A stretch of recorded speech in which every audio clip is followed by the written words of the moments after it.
ready to present? We are very close. Very close. We're getting some technology set up right now. Close to the council candidates. Your Honor, also, the first witness we don't have any issues with. The defense counsel and I talked about that this morning. The second witness, they had provided a PowerPoint he was going to use initially. I was going to have some objections to a few of the slides. There were 22 slides in that. At about 11 o'clock last night, I received a new PowerPoint they're going to use. It's 50 some odd slides. I have had time to review it. I do have objections to a ton of the slides and issues. So I think that that's something we will have to take up before that witness starts to testify, Your Honor. We'll let us do that after this first witness. That's no problem. Thank you for the presentation. Have you all discussed it? Via email, I don't think they're going to agree to me wanting to take their slides out. Well, you might just tell them what their concerns are. I did send them that. I sent them that yesterday afternoon, actually, Judge, and then I got the new PowerPoint with 30 more slides on it. Yes, so I have more to object to now. We'll take it up. Thank you. I didn't realize we'd gotten it to him so early. So, thank you. I appreciate 11 that. o'clock? 11? Right, maybe 10:59. I'm not sure that I can. Well, y'all were watching the ball game, weren't you? We were. No.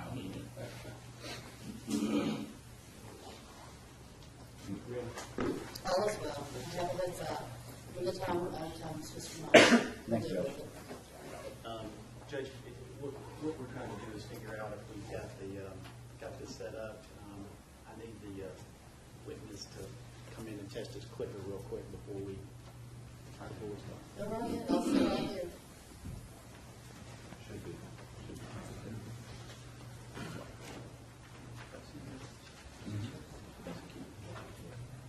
I think all I do is press enter on the keyboard. Not if I want to. I think that'll do it on you. I don't think you need a clicker. He's going to click it. It's his deal.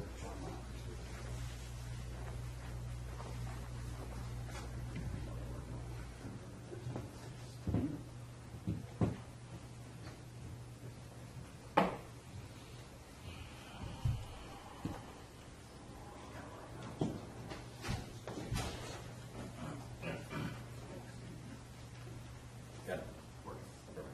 Okay. Number 8. Whatever.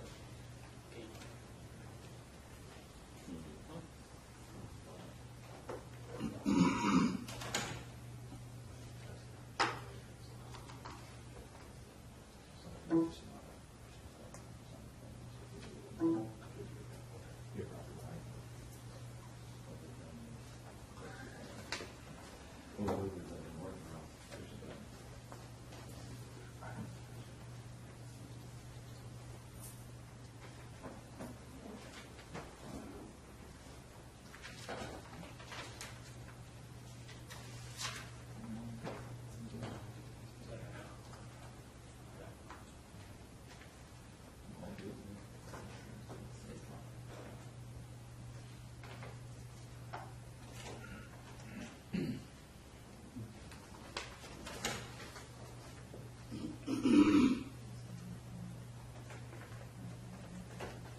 Go ahead.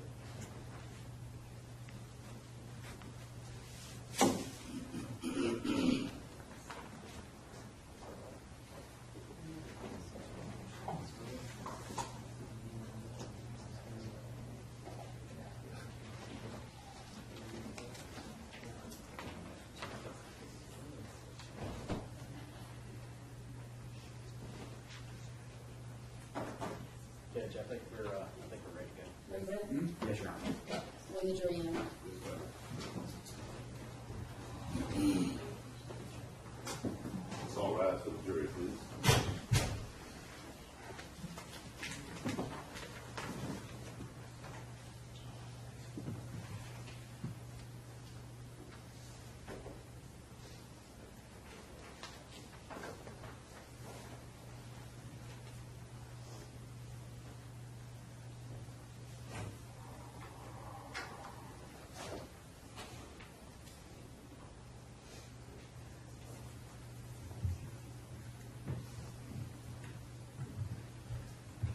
watch your step.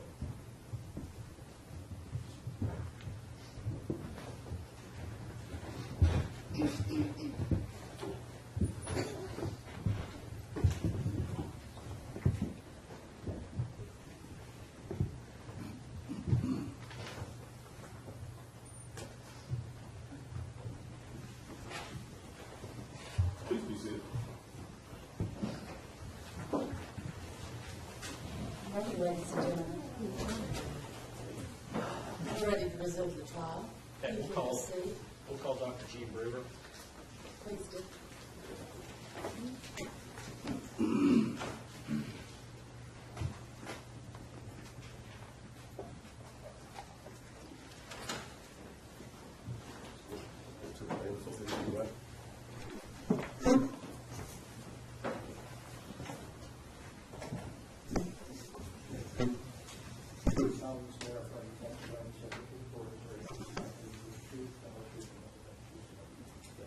Please proceed.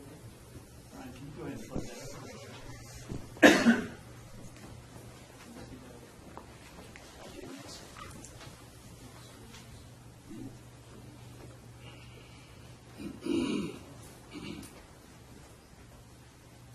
Good morning. Dr. Brewer, if you would please introduce yourself to us, tell us who you are and where you work.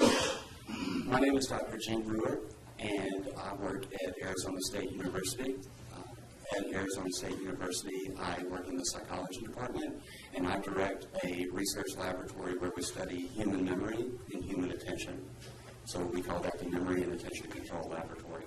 Okay. And where is Arizona State University? Arizona State University is in the Phoenix metropolitan area. There's multiple campuses. We have a very big university. Specifically, I'm on the Tempe campus. Okay. I want to tell these folks a little bit about you. So if you would, let's start with your education. Just kind of run through what your educational background is, please. Sure. I graduated with my undergraduate degree in psychology, and I also had a minor degree in statistics from the University of Georgia. After completing those degrees, I stayed at the University of Georgia for both my master's degree and my PhD. I have a master's degree in statistics from Georgia, and then after finishing my master's degree in statistics, I went back to psychology and got my degree in psychology, where I specialized on human cognition. Okay. So you're a PhD in psychology, Yes. and that was from the University of Georgia. Yes. And when did you obtain that degree? I finished in 2010. 2010. All right. So you used the word cognitive. Mhm. All right. So we've heard that. Just tell us what that word means. The word cognitive refers to all of our abilities to perceive the world, pay attention to things in the world, encode those things that are important into memory, and then remember them later, and also how we use all of this information to reason, make decisions, be creative, and do all the other things that make humans special. Okay. And that's what you do. That's what we do, That's yes. what you study. All right. So let's talk a little bit now about your experience. And as we go into that, did you provide me with what's called a CV? Yes. And what is a CV? It's a record of accomplishments that reflect our academic background, where we got our degree from, the funding that we've received over our careers, and the research that we've accomplished and published. Okay.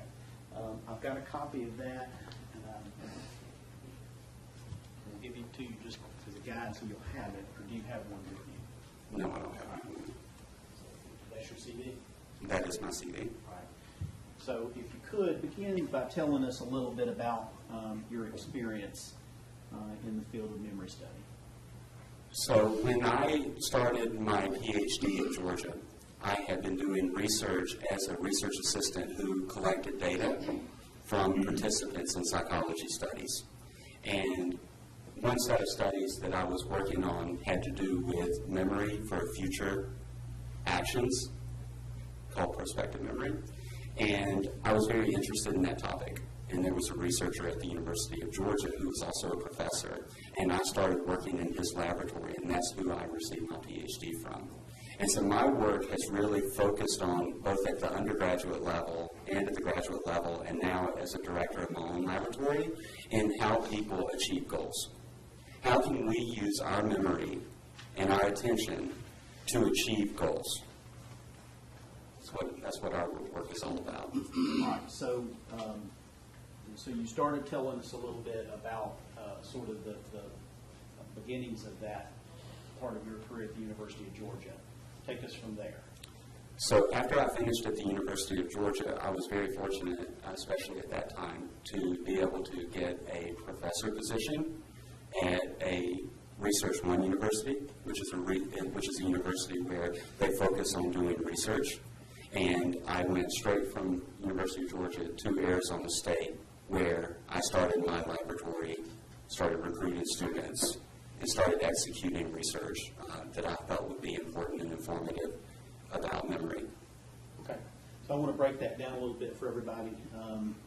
Let's talk about, first of all, kind of what it is that you do day to day as a professor in this field and as a professor in this particular laboratory. So our job really revolves around three different dimensions. We do service to the community, we do teaching, and we do research. And so generally speaking, all of my service, teaching, and research have to do with cognition, and specifically my research in memory has to do with memory and attention in terms of goal-directed behaviors. My day-to-day activities in research reflect me reading articles, which are publications that show research findings, discussing those articles with students that work with me in my laboratory, developing new experiments that can help us understand memory in a way that we never thought about it before. That's also based on other people's work that we've been reading. Executing those experiments, collecting data, and then once that data is collected, analyzing it, making inferences about human behavior, and then reporting that to the scientific community. Okay. And you've used the word lab or laboratory.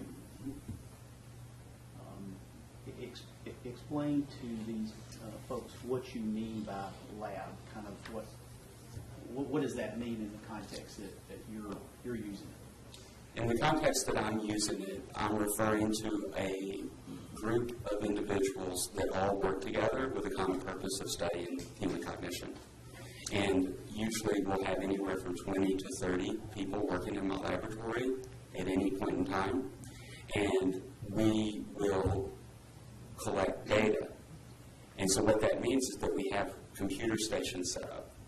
And we will recruit people. Sometimes it's students at ASU, sometimes it's people from the community. It can be anybody at any point in time to come in and participate in a computerized task.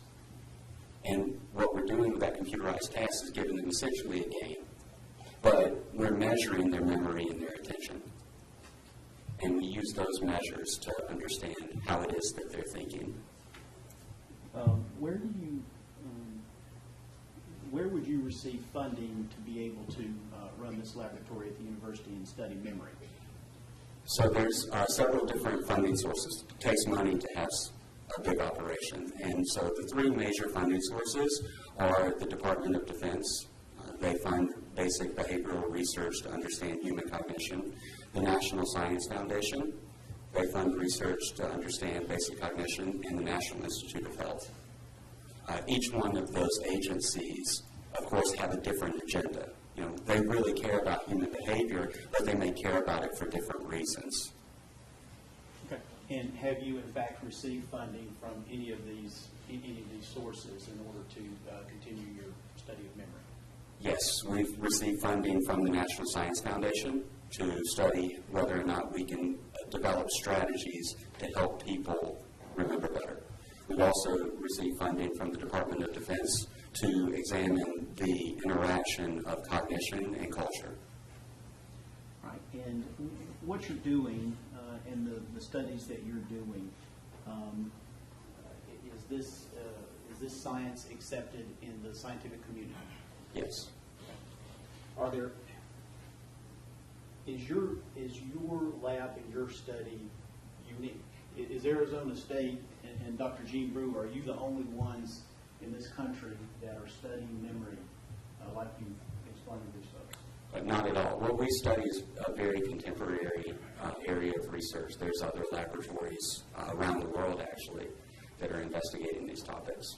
Okay. And any universities that you know of that are doing the same kind of research you're doing? Absolutely. I mean, we can talk about people that are doing this type of research at Washington University in St. Louis. We spoke earlier about Georgia Tech. We know about people at the University of Georgia. We also know about people at LSU, Louisiana State University. All right. And Those are just a few. I mean, these topics are being studied in a lot of different places. And are these professors and scientists at these other universities, are these your colleagues? Are you in any regular communication about the kind of work and research y'all are doing? Absolutely. So within the field specifically of perspective memory, which is just one of several different topics that I examine, we have a nice community. We talk at conferences, we interact, we email back and forth. If somebody has a student who's interested in going to graduate school, we'll talk about, would you like for my student to come work with you? And we have those types of interactions routinely. Okay. Now, you are a professor, so as part of your work, do you actually teach students? I do. Okay. Do you teach in the undergraduate school? I do, yeah. What kind of courses would you teach in the undergraduate school? For undergraduates, I usually teach a course called Memory and Cognition, which is an introductory course that covers everything from sensing your world, perceiving your world, all the way to judgment, decision-making, and creativity, so what I was saying before. So I teach sort of the soup to nuts of how your mind develops from the way that your brain works. I also have taught classes at the undergraduate level just on basic neuroscience of cognition. We call it cognitive neuroscience. Okay. And what about graduate students, those students seeking advanced degrees, master's level or doctorate level? Do you instruct or teach courses to those students as well? I do.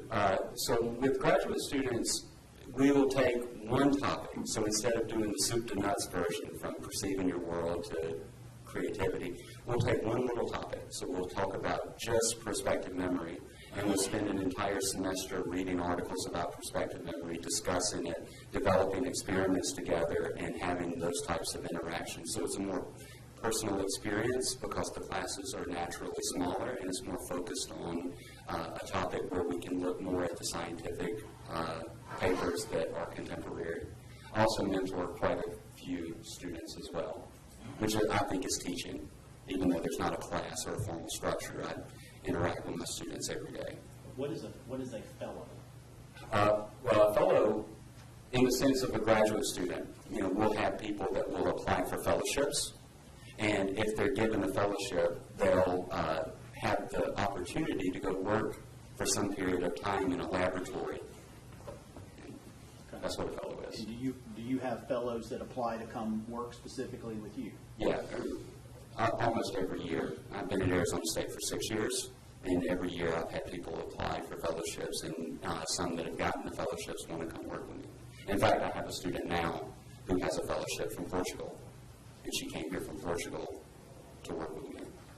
You talked to us a little bit about in doing research and preparing for experiments and whatnot that you do a lot of reading of articles. What about writing or authoring articles?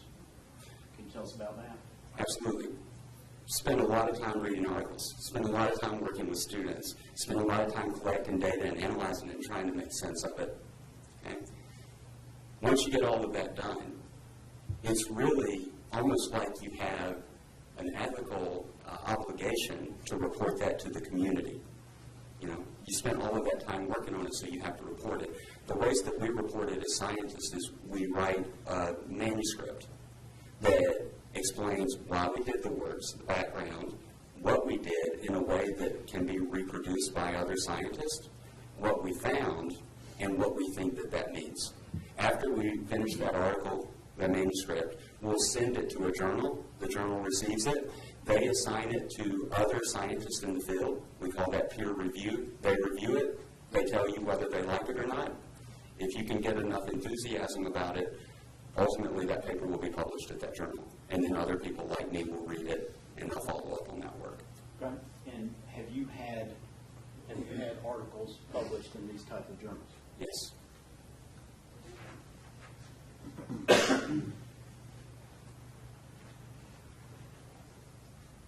How many peer-reviewed publications have you appeared in, do you know? More than 60.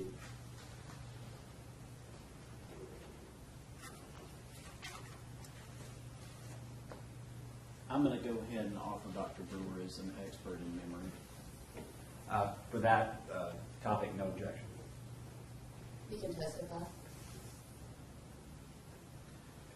right, I want to talk a little bit about sort of the framework of memory. And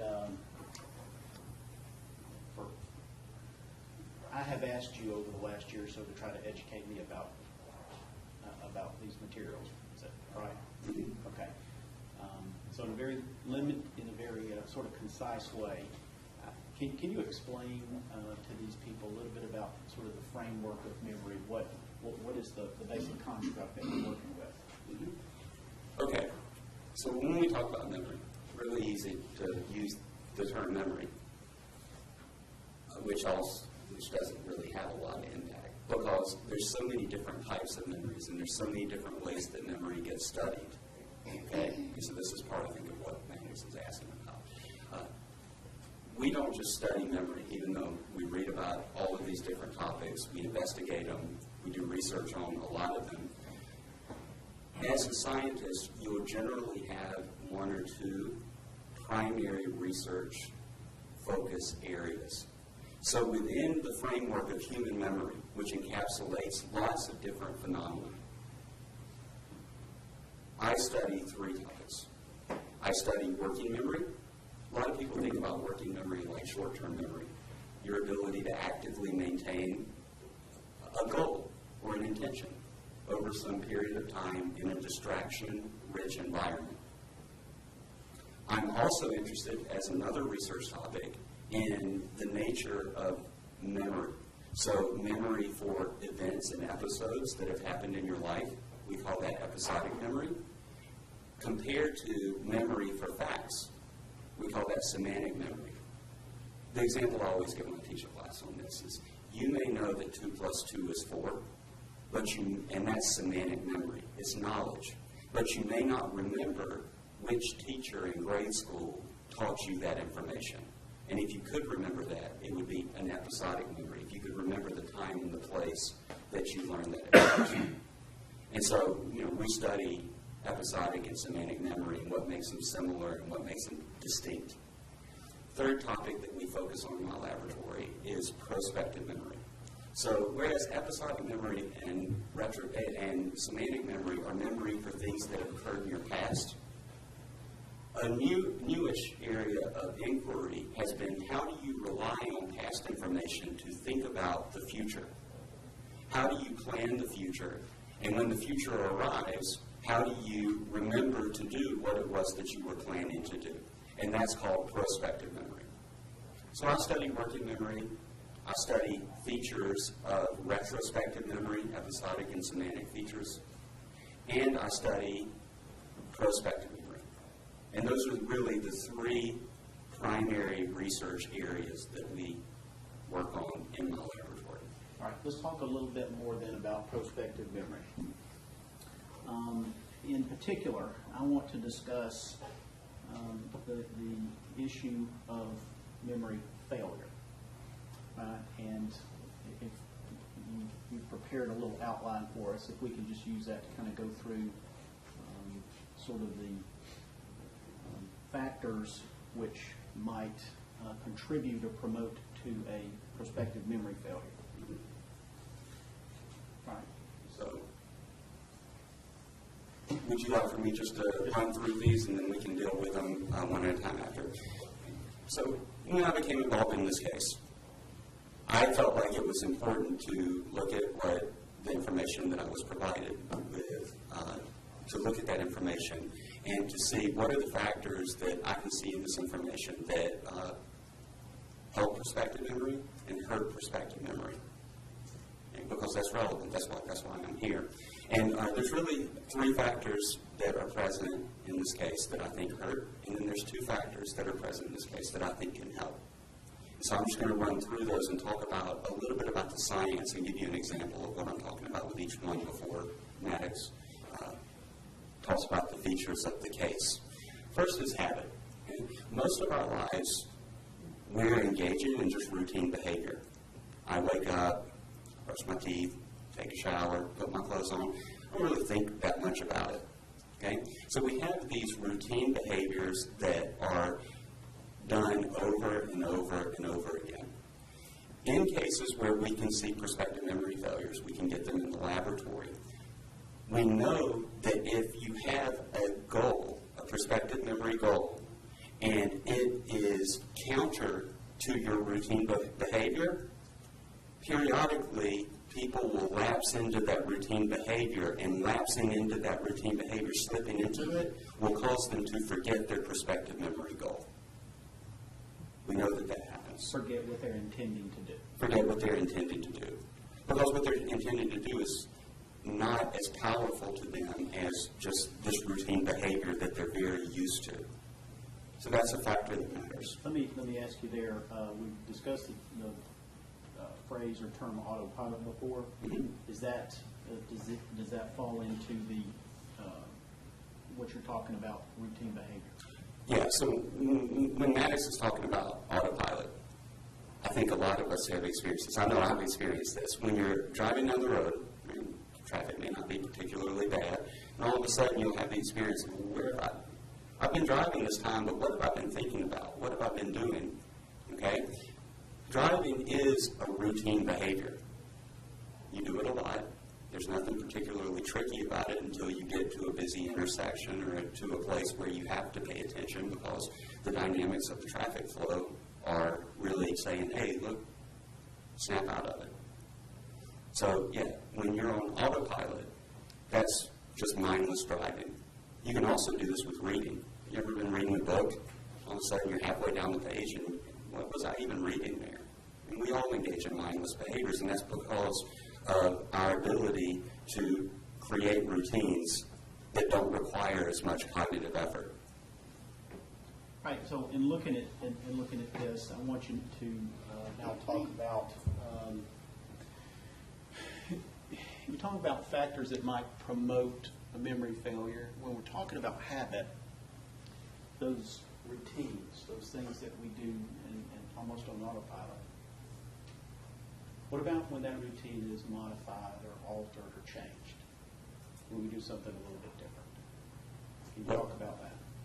Well, I mean, yeah, of course you should do something different if you modified it, but the routine can be so overwhelmingly powerful that it's signaling to you to do this thing that you normally do. And if you're not consciously concentrating and paying attention, it would be very easy to slip into the more routine behavior.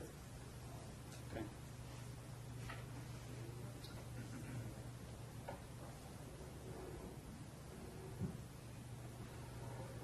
All right, let's go ahead then, and we'll come back and talk about that a little bit more. But if you could, let's talk about another factor which might promote memory failure. So a second factor that is present in many cases where there's prospective memory failure is that there's distraction. Distraction actually, I think, is part of why people fall back into routine behaviors. Okay? There's really two different types of distraction, the way that a cognitive psychologist like myself thinks about it. There's external distraction and internal distraction. Really easy to understand. External distraction just means that something's happening in your environment. So sometimes I'm watching TV, and my wife will be vacuuming, and it's distracting me, and I'm not really comprehending what it is that I'm watching on the day. I'm trying to concentrate, but this noise is stealing my concentration. Like, we in cognitive psychology call that an external distraction. There's another form of distraction, and that comes from inside of your own mind, and that's internal distraction. When I teach about this topic to students, I try to talk about something really familiar to them. So I say, you might have had an argument with a family member or a significant other, And I think that a lot of people have had this experience where after that argument, you're trying to concentrate on something unrelated to the person and unrelated to the argument, but you're having these thoughts that keep interfering with your ability to concentrate. There's nothing in the world, right? There's no physical thing in the world that's creating those thoughts. They're internal to you. So there's two different sources of distraction. There's external distraction, things that are happening in the world, and there's internal distractions, what you're thinking, what you're doing in your mind. All right, so is it your opinion then that distractions, whether they're internal, external, or internal, can promote these memory failures that we're talking about? Yes.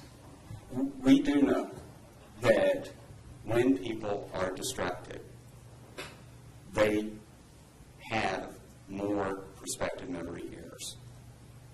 And this is something that you can actually study in your laboratory. Yes. Would it be possible, do you have an example of the way that this might be studied in your lab? Almost all studies of prospective memory follow a similar type of task that the person is doing on the computer, where we have them formulate an intention, a prospective memory. They create it. Then we give them a distractor task, so we know that they're not just consciously thinking about it, that they are relying on memory. And then we put them into the environment where they're going to have an opportunity to fulfill the intention. And so if you were interested in studying external and internal distraction, there's lots of ways you could think about changing that distractor task. Is it easy or is it hard? Is it personally relevant to them? Is it not personally relevant to them? You can also distract people while they're in the environment. You could have loud noises playing. You could have the person consciously thinking about something unrelated to the task. We call that divided attention. There's many, many, many different ways to study the effects of distraction on prospective memory. A lot of those ways have been used to study it, and we know, based on a lot of those different methods, that distraction hurts prospective memory. So when we're talking about these distractions then, external distractions, things such as a phone call. What about music on the radio?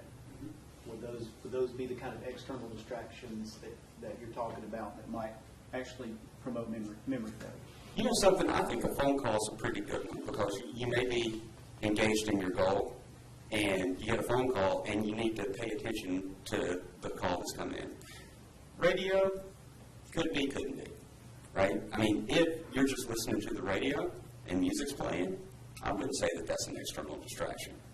However, if there's something that comes on the radio, like a commercial that's particularly weird, and you start concentrating on it, absolutely an external distraction.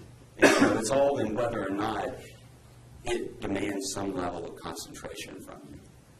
All right, and then when we're talking about internal sources, that's what's going on in here that might distract us. What about just good old-fashioned daydreaming? Is that where your mind wanders? Is that the kind of internal distraction that might promote a memory failure? Yes. So when you get distracted, or when you start concentrating on something else, we have a tendency to just have our minds drift. So we'll start thinking about that thing, then we'll think about something that's associated or connected to that thing, and then before you know it, you're just daydreaming about, a random thing. In a lot of these situations, it's not a big deal because of routine behavior. You don't have to be consciously thinking about brushing your teeth. You can be thinking about what you're going to do later in the day, because that's a routine behavior that doesn't require that much concentration. And so I do believe that these external and internal sources of distraction lead to what we would call mind wandering, or lapses of attention and concentration, which then lead to just getting on a routine path. All right, let's move then to the next factor you wanted to talk about, which might promote memory failure. And what is that? Well, that's fatigue. And we know that fatigue has negative impacts on attention and memory. And I don't need to really give an example of that. I think everybody knows if you haven't had enough sleep, if you've been stressed out, anything that causes some type of physical toll or mental toll, you're probably not tip-top.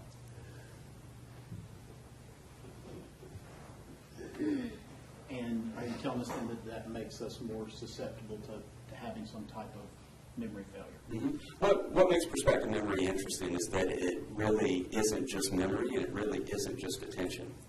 To do prospective memory, you need both memory and attention. That's why I call my lab the Memory and Attention Control Laboratory. And if fatigue has negative impacts on attention and memory, which are necessary for prospective memory, well, of course, it's going to have a negative impact on prospective memory. Now, you've been using this word, and it's up here a couple of times here, prospective. That's not exactly the word that we typically use. So I want to make sure that we understand exactly what it is you're talking about. When you're talking about prospective memory, you're talking about, or are you talking about intentional memory? Or that is, those thoughts in your mind thinking about what it is that you intend to do or what you plan to do?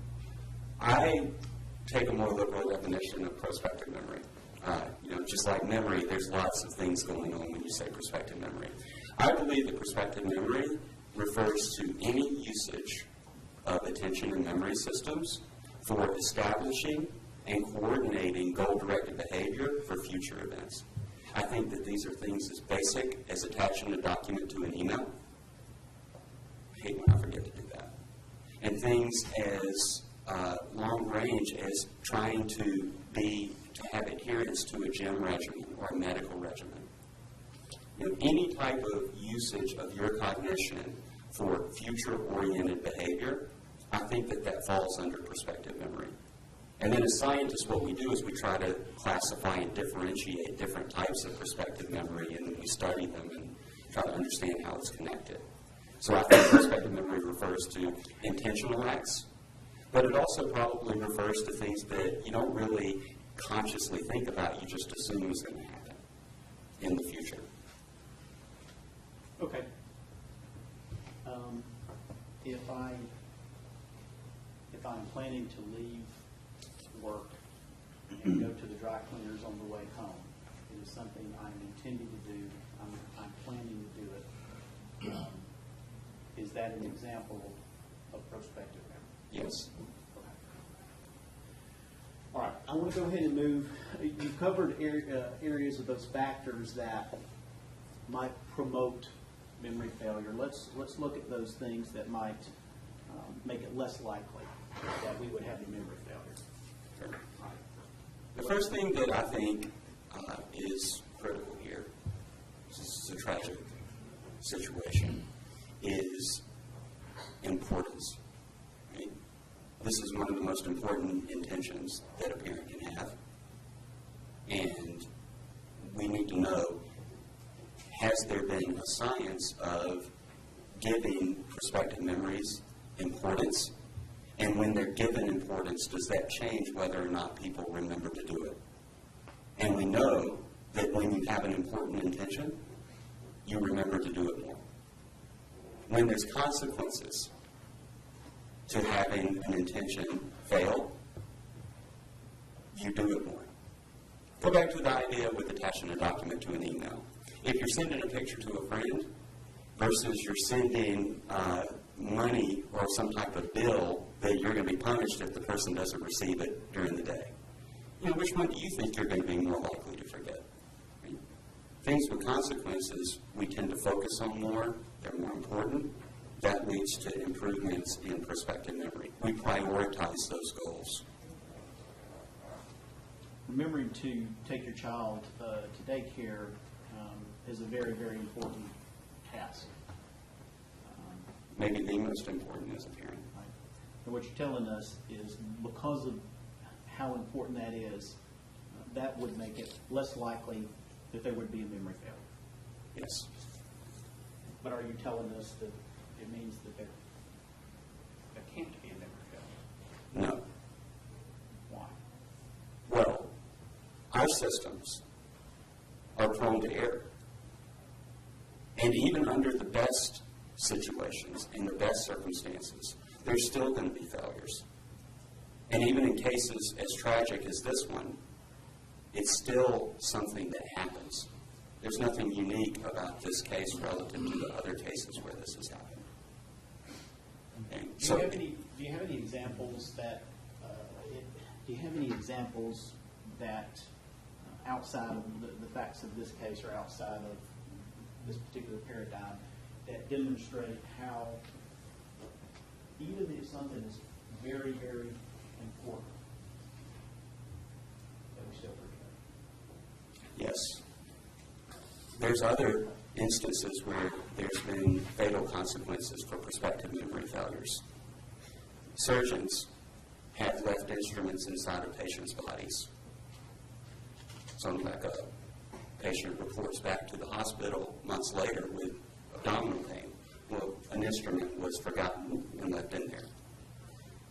There's research that's been done on airplane pilots. Some airplane pilots have had prospective memory failures. They've forgotten part of their routine to put the landing gear down, and the plane will crash. And there's been fatalities there too. So there's other places where these types of prospective memory failures occur that also have fatal consequences. Prospective. Forgetting to do something you're intending to do. Okay. What is the other factor that might make it less likely that we're going to have a memory failure like this? Right. So, cues. Because most of our life we're engaging in routine behaviors, we're really dependent on the environment to say, now's the time for you to behave this way. So you might get to the bathroom, you see a toothbrush, now's the time for me to brush my teeth. You wouldn't brush your teeth on a walk in the woods unless you were camping, right? So you get these cues that occur in your environment. A lot of research in prospective memory, a lot that we've contributed to, has looked at features of cues that make them particularly useful for helping people remember to complete their prospective memory intentions.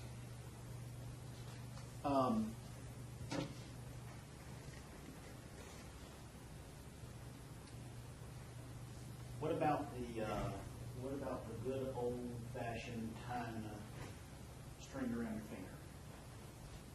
It may be a good cue and it may not be a good cue. It all depends on the situations that are present around the string, why you tied it on there, and how you're thinking about the string. Most likely, that's the example that people get, and it'll be an effective cue, but not necessarily so.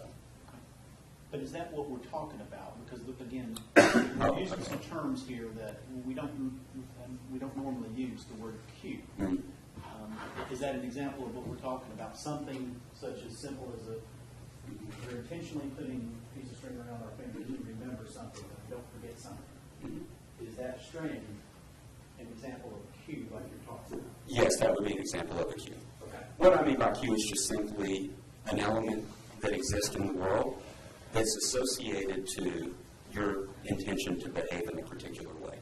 So the string would be associated to whatever it was that you were planning to do. Okay. It would be a cue then. I want to break this down so that everyone will better understand cues. Let's talk about what might be, in the context that we're talking about here, what might be an intentional cue to try to prevent a memory failure in this context. In the context of children getting left in cars, one type of cue that I personally think would be an intentional and a really effective cue would be to take your shoe off when you put your child into the back seat of the car and put the shoe with the child. Now let me explain why I think that would be a particularly effective cue. Because if the shoe is with the child, of course, the shoe and the child don't have any real association. And why would a shoe ever reminds you of a child. Okay? So it seems like it wouldn't be a particularly effective cue. Here's why it would be. If you forget the child, and then you get out of the car and you walk into wherever it is you're going, maybe into work, maybe into a store, every single step that you take, you're going to get feedback that's different from the type of feedback that you would expect from just walking into work or walking into the store. As you're getting that feedback, and it's different, it's diagnostic of something being wrong, you'll interrogate, why is this different? My shoe must still be in the car. At that point, you may not even make the connection that the child's still in the car. You likely will, but it's possible that you won't. You'll go back to the car to retrieve your shoe, and since the shoe is sitting with the child, that shoe will help you remember and can help reduce these types of tragic events. I think that that's a particularly useful cue and a useful demonstration of what an intentional cue is in this case. Right. And so the example that you gave, and we're using the phrase intentional cue, what we're talking about is something that you're doing on purpose to prevent the memory failure from ever happening. Right? No, that's not right. Okay. I think that this usage of the intentional cue is giving you support in case the memory failure happens. Okay. It's giving you a backup, a plan B. Okay. Well, let's talk about then those cues. Again, let's talk about it in the context of this case. Let's talk about cues. What would be a cue at the time of memory failure, at the time of forgetting, or right there shortly thereafter? Well, there's some types of, let's carry along this line of something that would make you interrogate, why is this happening right now? Because that's one type of cue. Of course, if a person hurt a child in the back seat, that should signal to them something's different about this than what I would be expecting should be happening right now. Why is there a child back there? Because maybe they've forgotten. Maybe they assume that they've already taken the child. Seeing the child. So those types of things are direct evidence to the person, not in the law sense, but they're direct evidence or direct information that the child is there. There's also indirect evidence. So that would be things that would be similar to reminders. So, they could be talking about the child. They could be seeing pictures of their child at their desk at work. Those types of reminders are going to be less diagnostic because they're not signaling that anything is different or that anything needs to be attended to at this point in time. Of course, just because they're not as good at cues doesn't mean that they won't still be useful. They could still remind a person. And in fact, sometimes we just remember our prospective memory intentions without any type of cue. They just pop into mind. But there is certainly a graded response. So the cue exists in the world, but its utility as a prospective memory cue is a product not just of its existence in the world, but also how you think about it when you experience it. What about once the normalcy of the workday has commenced? And we're getting a little bit further from the memory failure. Tell these folks what would be actual cues that would make someone sort of search their mind and challenge them that something's different, something's not right. I've forgotten something. Okay, so let's do the structure that we created. These intentional cues, as Matters has called them. Okay, so things that would really, really stand out, and it wouldn't be that way had you not had a prospective memory failure. So if somebody directly came to you and said, we never received your child this morning. Why didn't we receive your child? That would be a cue that you would have to think about. Why didn't they receive my child? Okay? What about a call directly from the daycare saying, hey, where's Cooper? That would be, in this particular case, right, that would be what I would call an intentional cue. That would be a cue that would be something that had to be considered in relation to the prospective memory intention. And is it because that kind of very direct correlation information would actually force you to challenge your memory about why they're asking about why it's not there? Yes. Compare that to simply seeing a picture of your son on your desk. It's there every day during your normal work day, every day. Why is one better keeping memory? Well, the picture in your example on the desk doesn't provide any diagnosticity. It doesn't create any differential engagement of why is this picture here right now? Because the picture, I'm assuming, I don't understand the entire example or the breadth of it, but I'm assuming that if it's at work, the picture's there every day. So if the picture's there every day and you've forgotten your child in the car, what on the day that you forgot your child in the car is this picture going to ever tell you about the child being in the car? As opposed to something more directly challenging your beliefs, such as maybe a phone call, asking about where your child is. Or a shoe missing. All right, I want to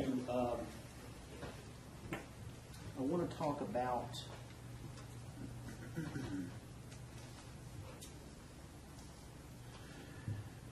you had an example.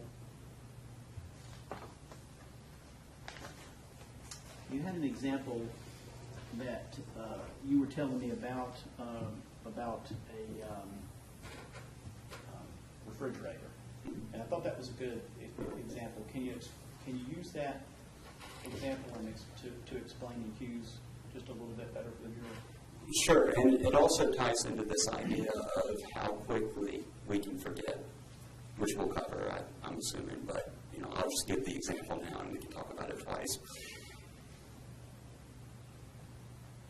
I don't know if you've ever had the experience, I know I have, sitting in the living room, watching TV, and you want to go get something out of the refrigerator or the cupboard, just some food or something. And you get to the refrigerator, and you open it up, and then you're just standing there, and you're saying, wait a minute, why did I come here right now? And you can't, for the life of you, think about what it is that you went to the refrigerator to get. It's right there looking at you in the face. Okay?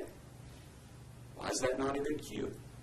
For whatever reason, when you formed the intention, when you were sitting in the living room, you didn't think about what the appropriate cue would be. You didn't encode that intention in the right way. And then when you get to the refrigerator, and this is why it's a short period of time. I mean, my house is a short walk from the living room to the refrigerator. It's gone. And even with the thing that you went there to get, you can't remember.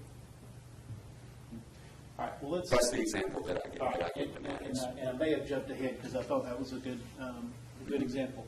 All right, so let's talk a little bit about rapidity of memory loss. Obviously, we know in this case the drive from the Chick-fil-A through the intersection to the treehouse was a very short drive. So I want you to tell these people, have you studied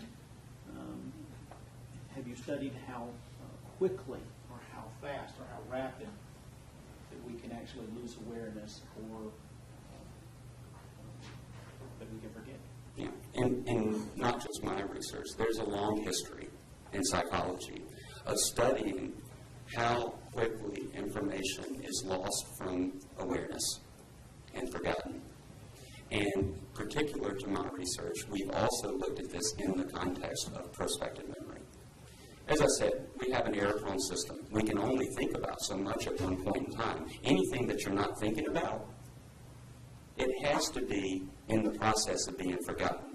Now, you can remember it, and it's certainly possible to remember it. But if you're not thinking about it right now, then it's got to be in long-term memory, or you've got to have forgotten about it totally.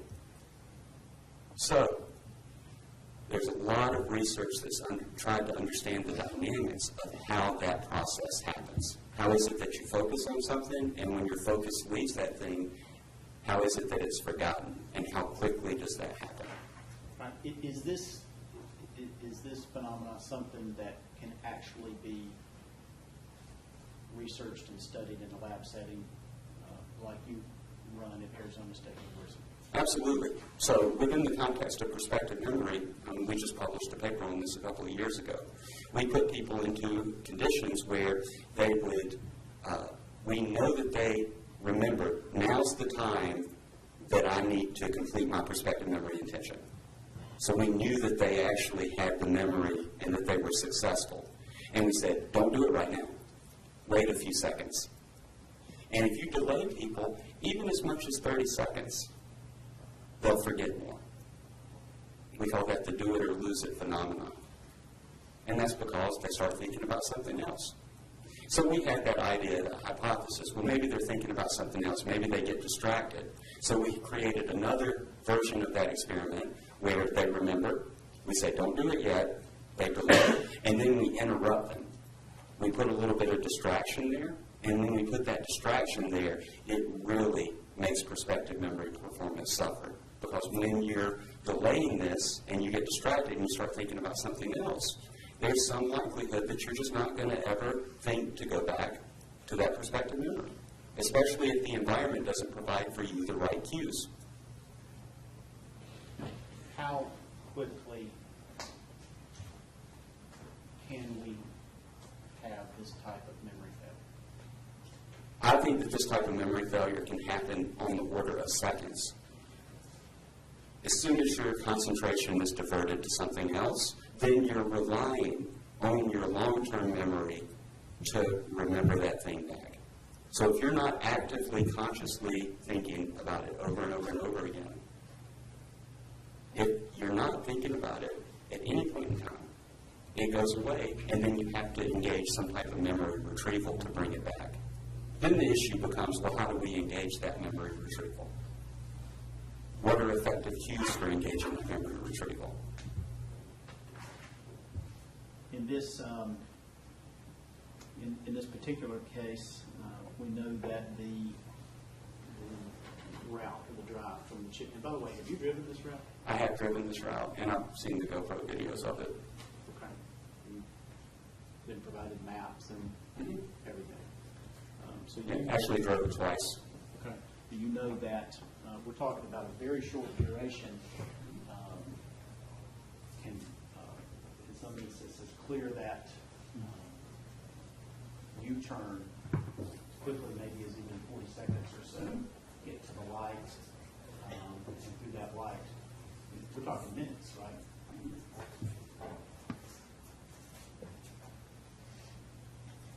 Can we have this type of memory failure in that short a period of time? Absolutely.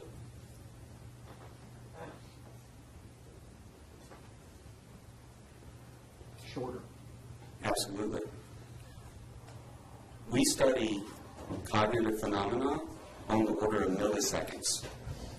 Events that are occurring in your mind and in your behavior on the order of a thousandth of a second. 30 seconds, a minute. Heck, you could even say 1 hour. Those don't sound like long periods of time conversationally. Try sitting just by yourself for 1 minute. Psychologically, that's a lifetime. It's a very, very long period of time, and your mind will go from topic to topic. You'll think about different things. You'll have many different experiences.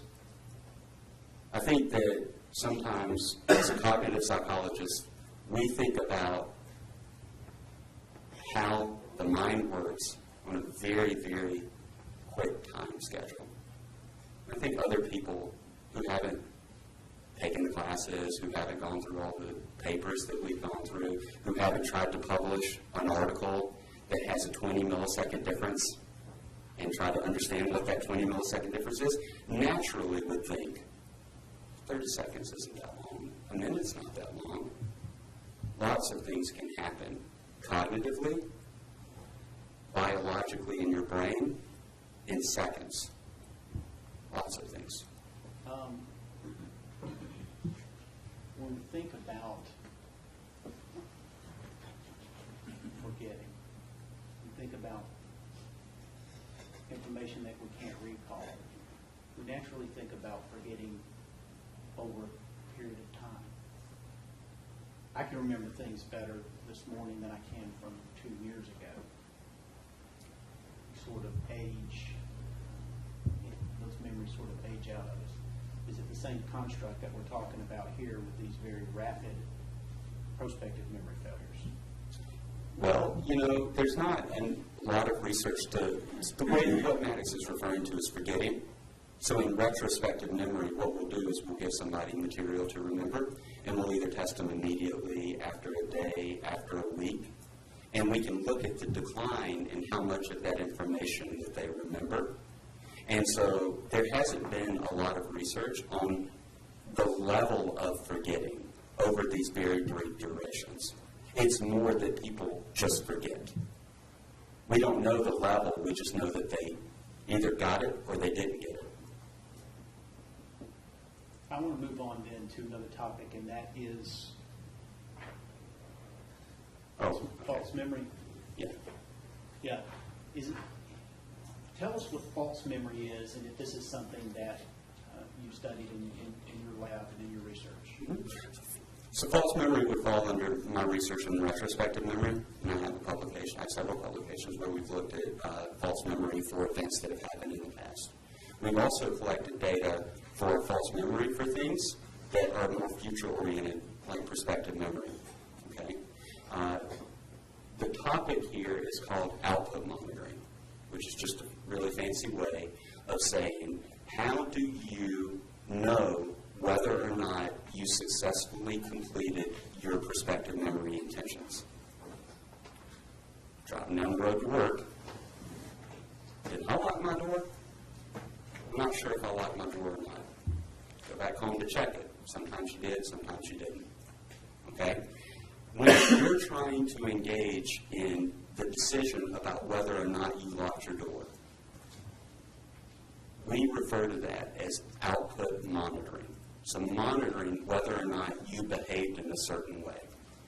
As you might imagine, in these cases, generally, with children that have been left in cars, the parents tend to report the experience of believing that the child was taken to daycare.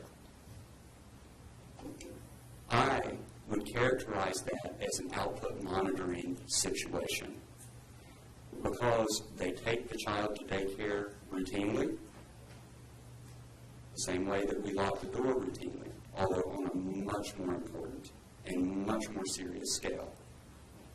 There's these instances in memory of them doing that, which leads them to not interrogate any of these indirect cues because there's nothing special about the indirect cues if they assume, even unconsciously assume, that the child may be at daycare.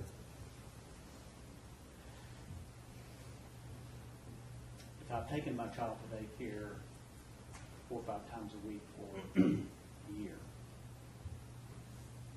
I have a lot of memories up here of doing that very thing. Mm-hmm. Are you telling us that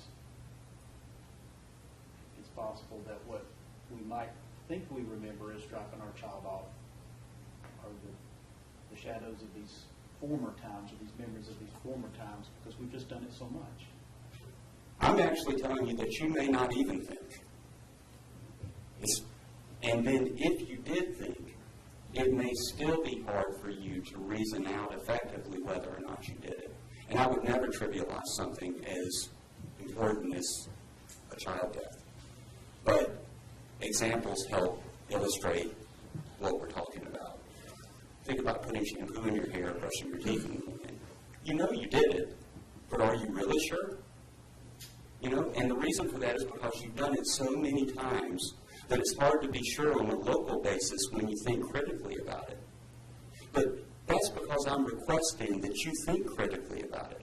The same way the shoe, when you're walking, would tell you, think critically about why this is happening now. Whereas in most cases, on your day-to-day lives, you would never think about whether or not you brushed your teeth or shampooed your hair because there's nothing indicating to you that you didn't. It's just an assumption that gets made based on routine behavior. And so, to bring it back to what you're saying,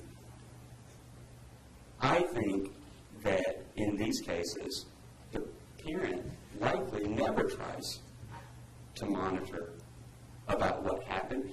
They just believe that the child is at daycare and that none of the information in their environment brings it back. Because none of the information is what I would refer to as a diagnostic cue. All right. I asked you to look at this last night. I asked you to look at a specific piece of information that relates to this idea of false memory in this case. Tell us about that and how it relates to what you're talking about. Okay, so an example specifically from this case that's consistent with some type of false belief that the child was at daycare was made by Ross when he was talking to the police officer at the scene. I don't have my notes in front of me, so I can't read that directly for you. But he said something to the effect of, I thought my son was at daycare. Maybe he said, I could have sworn that I took him. I mean, this is the issue. And it's not an issue that's common. It's not an issue that only happened in Ross's case. In other cases where parents have had this tragedy happen to them, they report the exact same subjective experience. Some of them even go back to the daycare to pick the child up. Is the statement that Ross made to the police officer, then, in your opinion, is that consistent with these false memory that you're telling us about?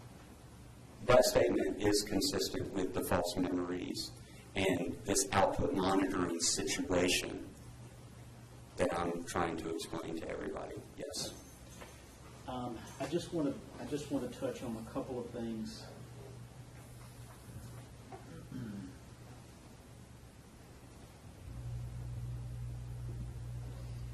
Yeah, I want to go back, if we could, just real quick, Dr. Brewer, to we were talking initially about the factors that promote memory failure, and the first one we talked about was habit, and then any goals that differ from routine behavior. As relates to this case, did you see any evidence of that of note? Yeah, so the evidence of note in this case, and the reason why I talked to Maddox about habit when I reviewed the materials, was because this route that he takes, I'm going to use my laser pointer. Can you hold that up, Maddox, so everybody can see it, please? Let me, it's awfully small. Can you orient to that? Yeah, so the Chick-fil-A's here, and I'm not good with maps, so I'm going to do the best that I can. The Chick-fil-A's here, and I'm sure that this route's been seen, okay? He goes this way routinely to work. That's his routine behavior. That's his habit, as far as I can tell based on what I've been shown. He would generally take his son to the Little Apron Academy, then he would go to Chick-fil-A, then he would go to work. And so that's a well-worn path. Also, that path is even more well-worn because I had been told, and I think that this is verified too, that he would often eat at Publix, which is natural because he works here at the treehouse. So not only is he getting this information about when I'm on this path, I'm going in this direction, I'm going to work, in the mornings when he does Chick-fil-A and all the other times he does Chick-fil-A, but he's also getting it when he goes to Publix. You know, when I'm on this road, this is naturally the way that I go. And I think that the instances that I know about where Cooper was with Ross are fewer in terms of their relative amount. So Cooper did go with him to Chick-fil-A, but not as much as Ross went to Chick-fil-A on his own, and certainly never when Ross was going to Publix for lunch. So you have a disproportionate amount of times. His habit would be naturally to go to the treehouse in this case. Did I make you aware, or have you become aware of some receipts that we have from June demonstrating that Ross had actually taken Cooper to Little Aprons and clocked him in before going to the Chick-fil-A? Mm-hmm. And those have been drive-through receipts, if I remember correctly. And is that consistent with the pattern that you're telling us about, that he would drop Cooper off first, then go get his breakfast, then go to work? That would be consistent with that pattern. Okay. And if there was a change in that pattern, and he took Cooper to breakfast at Chick-fil-A, would that be the sort of change, alteration to that habit that might promote memory failure? Yeah, this is what I'm talking about. So when Cooper and Ross are at Chick-fil-A, now he has some type of intention that is a little bit different from his routine. But it also shares quite a few elements with his routine as well. And so when he's pulling out of Chick-fil-A and he's going to do this U-turn, under the assumption that he had a memory failure, of course, somewhere around this U-turn and pulling up to this light at Paces Ferry Road is when he presumably forgot. It happened rapidly, and then he would have engaged his routine behavior, drove right across, and not done the unnatural, and I only mean unnatural in the sense that not something he does as often, route of taking the left on Paces Ferry to get to Little Apron. I want to address, go back to distractions as well then, and ask you to, in looking at the case, and some of the materials that were provided to you, if you could identify if there were any distractions, or possible distractions that might promote the memory failure that we're talking about. There are three particular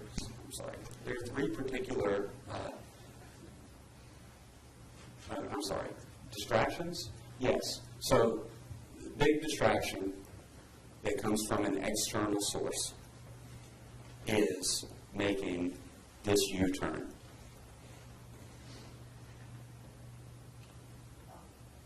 In my experience riding and making that U-turn, and in the GoPro videos that I've seen of making that U-turn, it's a high traffic area.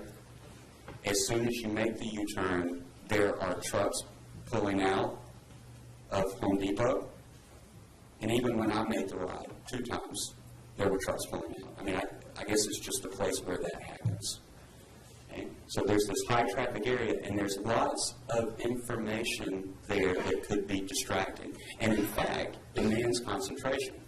You may be saying to yourself, well, you said that people could drive and that that's routine behavior and that they could do that kind of mindlessly. Absolutely. Until they get to some type of place like this U-turn or any other high traffic area. And when they get to that high traffic area, they have to start concentrating. I want to address something else that I've talked to you about. He has to go through that U-turn every time, though. I mean, it's a high traffic area. When he pulls out of Chick-fil-A, he's got to get over real quick and then do that U-turn at that intersection. How does that factor in? It's something that he does all the time. Right. I'm not saying that he's not good at making that U-turn or that he's not good at driving. What I'm saying is that the U-turn may be the same every time. Ross may be the same every time. But there's a different pattern of traffic at that point every time. The traffic is not reliable. It demands focus. There's cars coming, and they're coming pretty quick.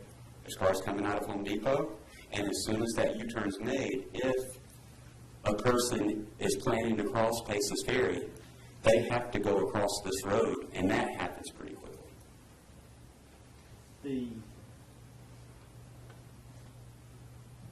Is it fair to say the U-turn is a constant? Yes, it's fair to say that, yeah, of course, the U-turn is a constant. Okay.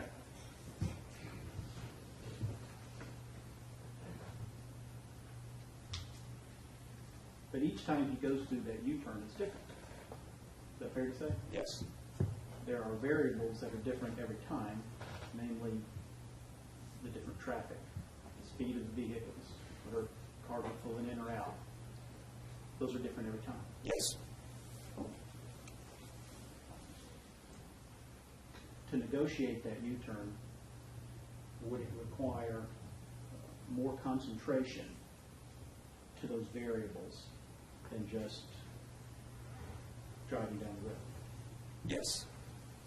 Is that what you encountered when you actually did it yourself? My answer of yes is based just only on my personal experience. It's not based on, science. I don't do the science of driving, but I have gone through that U-turn. It's a tough spot. Okay.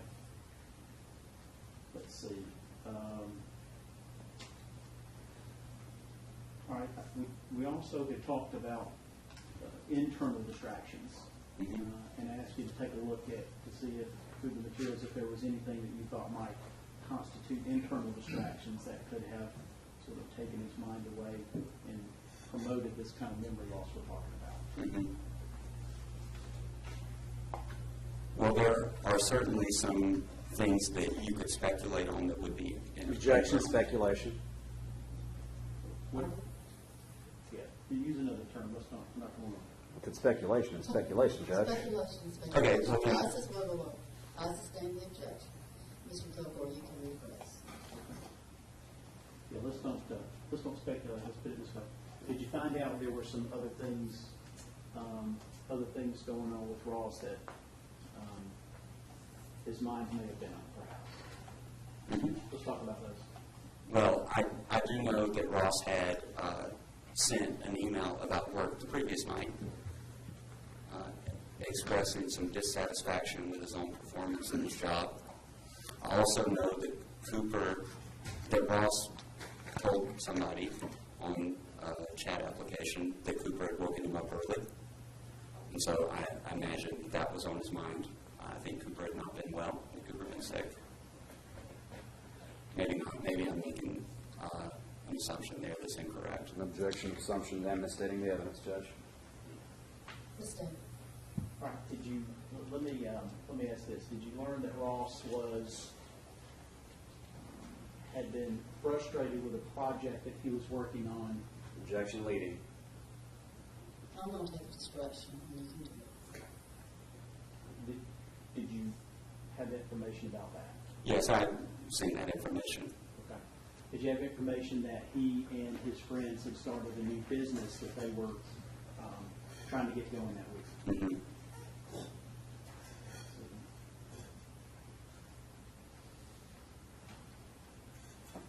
Are these matters which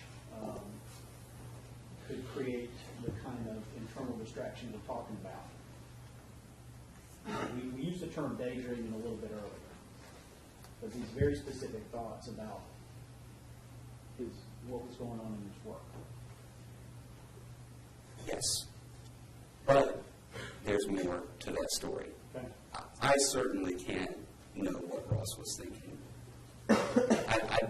That's the nature of an internal distraction. Unless somebody reports I was distracted because I was thinking about this thing, how could I ever know that?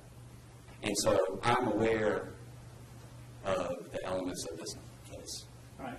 Let's talk then about the third factor that you discussed, and that being fatigue. Did you have any information which led you to believe that Ross else might have been experiencing some fatigue that morning. Yeah, because of the times of the email that he sent to work and the time that he reported that Cooper woke him up, we know that he did not sleep for more than 5 or 6 hours. So he had less sleep than usual. Also, I'm aware that he did not shave. Why would that be relevant? Well, I mean, there's certainly many reasons why somebody wouldn't shave, but it could be because he's tired. It could be because he's working on other projects. It could be because he's doing other things and just never found the time to do it. So it all sort of supports the idea that he could be fatigued.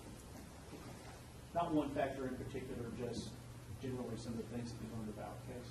Mm-hmm. All right, I think that's all that I wanted to cover with you right now. So I'm going to go ahead and pass the witness at this time. I think before we do that, we'll take a moment break.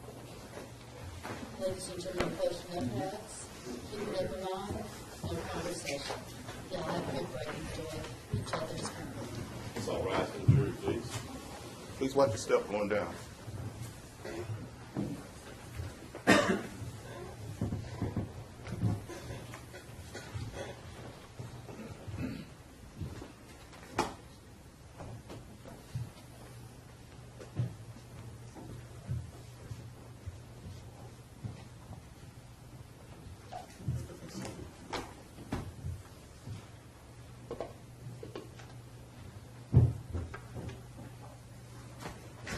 And we'll take our break as well.